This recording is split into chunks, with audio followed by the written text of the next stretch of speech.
Okay, so this is going to be a short section, and I want to define formally what languages are defined by Turing machines. So we already spoke about the decidable languages. So this is the languages for which, for every input, the Turing machine on this input stops and either accepts or rejects. Right. So this is the good languages. The program always stops and tells us whether the input belongs to the language or doesn't belong to the language. Such languages are going to be called recursive or decidable. Now, the other set of languages are going to be recursively enumerable. Fortunately, we're going to call it RE. And those are all the languages for which the Turing machine, if it's in the language, the Turing machine stops and accepts it.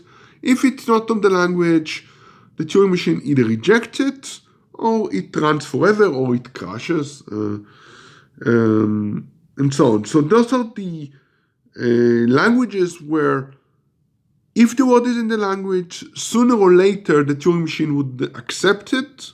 If it's not in the language, we don't know what's going to happen.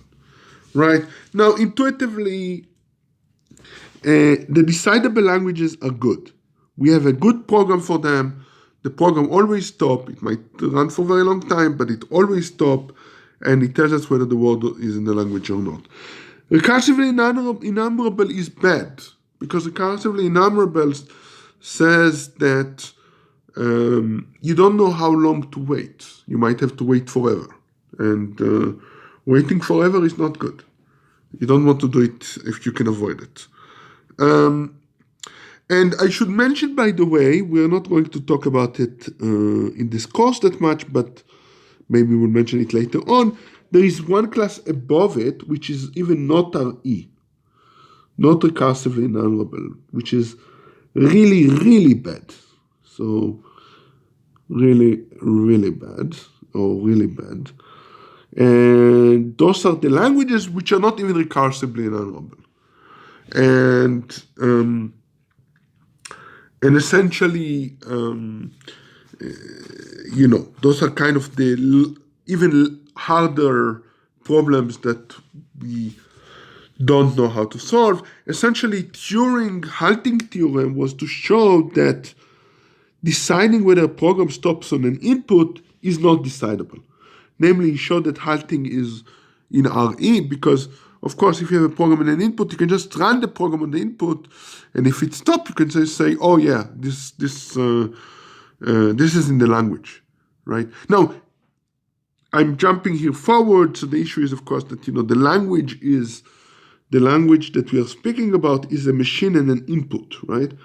But as we spoke earlier or mentioned earlier, a machine is just a number, an input is just a number.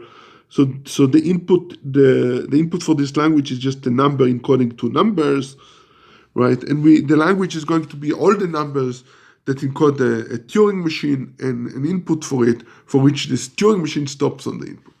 Okay, don't worry about it. We will come back to it, but that's how this halting theorem stuff is going to work like.